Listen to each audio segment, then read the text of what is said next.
Юрий Воронов. 100-й день. Вместо супа бурда из столярного клея. Вместо чая заварка сосновой хвои.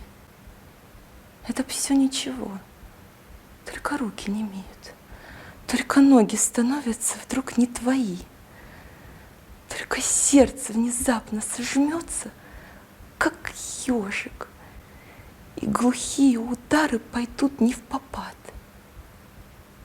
Сердце, надо стучать, если даже не можешь, не смолкай, ведь на наших сердцах Ленинград. Бейся, сердце, стучи, несмотря на усталость. Слышишь, город клянется, что враг не пройдет. 100-й день догорал. Как потом оказалось, впереди оставалось еще 800.